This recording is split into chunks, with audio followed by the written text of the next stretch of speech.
బాగా గుర్తుంది.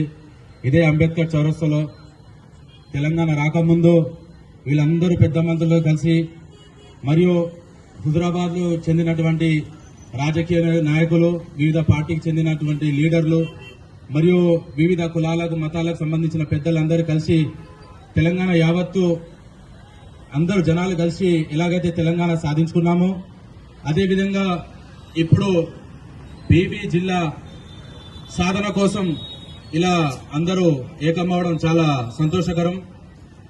దీనికి ఇక్కడ ఉన్నటువంటి పెద్దలే కాకుండా మరి ఇక్కడికి రానటువంటి కూడా చాలా మంది పెద్దలు, నేను కూడా ఇక్కడికి రావడానికి కారణం ఏంటంటే ఫేస్బుక్ లో ఒక పోస్ట్ చూశాను, వాట్సాప్ లో చూసి వచ్చాను. చాలా సంతోషంతో నేను అన్ని పని పెట్టుకుని మన హుజురాబాద్ అనేది ఒక మండలమే కాకుండా జిల్లాకు సరిపోయేటువంటి అన్ని అర్హతలు హుజురాబాద్ కు ఉన్నాయి. అర్హత లేదు అని అనుకున్నాడు కాదు, అన్ని అర్హతలు హుజురాబాద్ కి పుష్కలంగా ఉన్నాయి. ఎందుకంటే హుజురాబాద్ కి ఒక సివిల్ హాస్పిటల్ ఉంది, డిగ్రీ కళాశాల ఉంది, మరియు జూనియర్ కళాశాల ఉంది. హుజురాబాద్ మెయిన్ గా జిల్లాకి ప్రతికూలంగా, ఎందుకంటే హైవే రోడ్ కు ఆనుకొని మన హుజురాబాద్ ఉంది. అటు మహారాష్ట్ర కానివ్వండి, ఛత్తీస్గఢ్ కానివ్వండి, ఇతర రాష్ట్రాలకు అనేక వాహనాలు తిరుగుతాయి.